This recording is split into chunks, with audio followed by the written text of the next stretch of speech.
Today we're going to dive into a modern classic. It's a fable that has inspired millions of people to completely rethink their lives. Robin Sharma's The Monk Who Sold His Ferrari.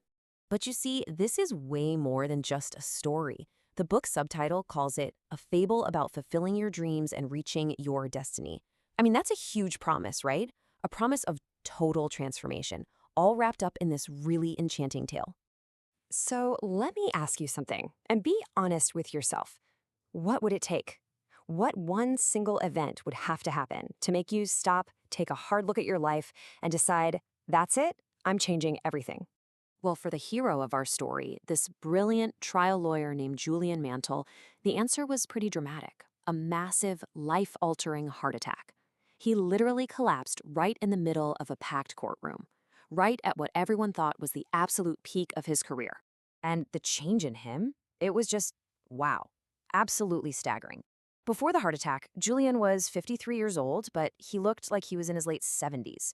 He was overweight, stressed out, his face just a mass of wrinkles.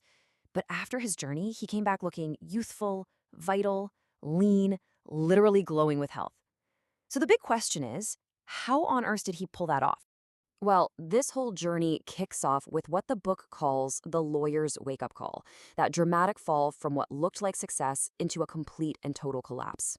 On the surface, I mean, this guy had it all. He was one of the best lawyers in the country, pulling in a seven-figure income. He had the mansion, the private jet, and, yep, that famous red Ferrari. But underneath all that, he was just being eaten alive by this constant hunger for more. His marriage fell apart, he'd completely lost his sense of humor, and, as he put it, he was just sick and tired of being sick and tired. And that really gets to the heart of his problem, right? The book says it perfectly. He had every material thing you could possibly want, but he still hadn't found what he was actually looking for. None of it was filling that huge, empty feeling inside. That heart attack, that was the wake-up call he couldn't ignore. It was the thing that finally pushed him to just abandon his old life, sell everything, and head out on a journey to the east to find the answers he so desperately needed. And he doesn't waste any time. Right after he collapses, boom, he's done with law. He sells it all, the mansion, the jet, even that beloved Ferrari, and he's off to India. After months of searching, he runs into a yogi who tells him about this legendary group of sages living way up in the Himalayas. And somehow, against all odds, he actually finds them. He found this place called Savannah, which was described as an oasis of enlightenment. Can you picture that? A mystical, hidden village where the homes themselves were supposedly made of roses. It was right here that his real change was about to begin. So, what was their big secret? The sages didn't just hand-jilling a textbook. Instead, they shared all of their wisdom through this one really strange but totally unforgettable fable. And hidden inside it were the 7 virtues for living an enlightened life. They told him to picture this in his mind. First, a beautiful, magnificent garden. This garden is the first symbol, mastering your own mind. Now, rising up from the middle of this garden is something you wouldn't expect, a huge, towering red lighthouse.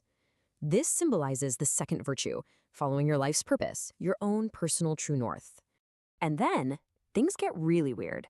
The lighthouse door creaks open and out walks this enormous, 9-foot-tall Japanese sumo wrestler.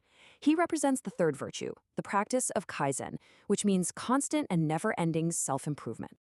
And it gets stranger. This giant sumo wrestler is almost totally naked, except for a single pink wire cable covering his private parts. Kind of weird, right? Well, that cable represents the fourth virtue, the power of self-discipline. As he's wandering through the garden, he stumbles upon 3 more symbols. A gold stopwatch, which is the 5th virtue, respecting your time. He smells these beautiful yellow roses, representing the 6th virtue, to selflessly serve other people.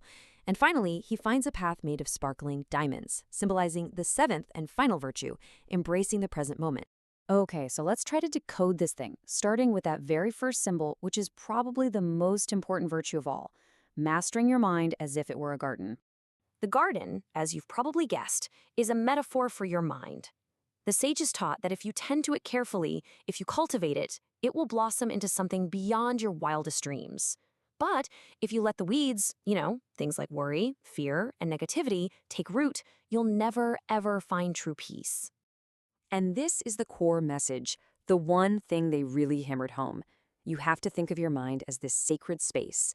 You wouldn't dump toxic waste in your backyard, so why would you ever let toxic thoughts into your mind? The sages believed you literally cannot afford the luxury of even a single negative thought. So how do you actually do this? How do you tend the garden? They offered this really simple, powerful technique called the heart of the rose. All you do is find a quiet spot and focus all of your attention on a single rose. You notice its color, its texture, its smell, everything. And whenever your mind starts to wander, you just gently bring your focus back. It's an incredible exercise for building concentration and mental discipline. And here's another super practical tool they taught: opposition thinking. The idea is simple. Your mind can only hold one thought at a time. So the second a negative thought, one of those weeds, pops into your garden, you don't fight it. You just immediately replace it with a positive, uplifting one. Simple as that. Look, these ideas, this mind garden, the 7 virtues, they aren't just for a fictional monk in a story. They're a practical roadmap for real change. And your journey can start with the very next thought you choose to have. The potential that's waiting for you when you take control of your inner world, it's just massive. This ancient piece of wisdom from Patanjali just nails it. It says, when you're inspired by a great purpose, all these hidden forces and talents inside you wake up, and you discover you're a greater person than you ever even dreamed you could be. So let's wrap this up with a question just for you. If your mind really is a garden, it's time to start pulling some weeds.